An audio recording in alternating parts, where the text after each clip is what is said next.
dari sudut pandang psikologi dan realita guru masa kini. Hari ini kita akan mengulik topik yang sangat dekat dengan dunia pendidikan saat ini, yaitu psikologi pendidikan untuk generasi Z atau biasa kita sebut sebagai Gen Z. Nah, kenapa sih topik ini sangat penting? Karena di era saat ini, seperti yang kita ketahui, peserta didik dan gurunya itu sama-sama merupakan generasi digital. Tapi di balik itu semua, proses pembelajaran ternyata tidak selalu mulus walaupun zaman telah berkembang. Banyak tantangan yang kita hadapi sebagai calon-calon guru di masa ini. Guru generasi Z atau biasa kita sebut guru Gen Z kini punya tantangan besar, bukan hanya menyampaikan materi, namun juga harus memahami karakter peserta didik yang serba cepat, sensitif, multitasking, dan juga menuntut pembelajaran yang bermakna. Pertanyaannya, apakah kita sebagai calon guru itu siap menghadapi tantangan itu? Nah, untuk membahas lebih dalam mengenai topik kali ini, hari ini saya tidak sendirian. Saya bakal ngobrol dengan partner belajar saya dalam mata kuliah Psikologi Pendidikan, yaitu Adinda Regilia. Halo semuanya, hai Paula. Hai. Oke. Terima kasih sudah mengundang. Topiknya berat banget nih, tapi sangat relevan untuk kita generasi Z yang memilih profesi guru di masa depan nanti. Ya, terima kasih ya sudah berkesempatan untuk datang ke sini meluangkan waktu ya. Langsung aja ini kita ke topiknya. Menurut kamu, apa sih masalah terbesar guru Gen Z di sekolah saat ini? Yang pertama, guru Gen Z sering mengalami emosional burnout atau kelelahan emosional karena siswa sekarang menuntut pembelajaran yang kreatif. Sekolah punya target tinggi, sementara kehidupan personal juga ingin seimbang. Itulah yang membuat guru Gen Z rawan stres. Setuju banget sih, Din. Karena dari perspektif psikologi pendidikan, kita tahu bahwa guru itu bukan hanya mengajar, tapi juga mengelola emosional kelas, membangun motivasi belajar, dan juga memahami perbedaan karakteristik siswa. Karena seperti yang kita ketahui bahwa dalam satu kelas itu, setiap siswanya memiliki karakteristik yang berbeda-beda kan? Seperti itu.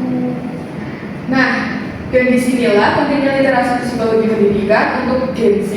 Kalau dulu guru hanya fokus pada penguasaan materi, sekarang guru harus yang pertama paham growth mindset, yang kedua terapkan komunikasi yang empatik, yang ketiga gunakan positive reinforcement, yang keempat pahami gaya belajar siswa, dan yang terakhir menjadi fasilitator bukan pusat pembelajaran. Oke, keren ya. Jadi kesimpulan itu bukan guru galak sama dengan siswa disiplin, tapi guru peka sama dengan siswa merasa aman secara psikologis gitu ya. Tepat sekali, Maula. Keamanan psikologis itu fondasi utama kelas yang nyaman, khususnya untuk siswa Gen Z dan Gen Alpha yang sangat emosional serta butuh validasi. Iya, oke. Kita sudah bicara mengenai masalahnya. Sekarang apa sih solusi yang bisa kita lakukan sebagai guru Gen Z di masa depan ini? Ada dua resep sederhana dalam psikologi pendidikan nih. Yang pertama, bangun relasi dulu baru instruksi. Kenali nama, minat, dan suasana hati siswa. Dan yang kedua, pembelajaran yang kolaboratif. Buat siswa aktif, bekerja sama, bukan hanya mendengarkan. Oke, boleh aku tambahin lagi ya. Karena zaman sekarang itu banyak banget murid-murid yang butuh validasi dan juga apresiasi gitu kan. Kayak kita tuh butuh memberikan validasi dan apresiasi yang spesifik atau realistis. Kayak misalnya, aku suka nih argumen kamu bukan hanya sekedar bagus ya pendapatnya, gitu ya Din. Ya, betul sekali. Guru Gen Z seharusnya bukan hanya mengajar, tapi juga bahagia. Oke, bener. Wah, pembahasan kita luar biasa sekali ya. Semoga guru Gen Z di luar sana sadar bahwa kompetensi psikologis itu sama pentingnya dengan kompetensi pedagogis. Apakah ada pesan-pesan yang mau kamu sampaikan untuk guru-guru Gen Z di masa depan? Kalau ada pesan terakhir dari aku, jadilah guru yang mengajar dari hati, karena ilmu menggerakkan pikiran, tapi ketulusan menggerakkan masa depan. Ya, oke. Terima kasih ya Dinda udah bergabung di dalam podcast EduTalk kali ini.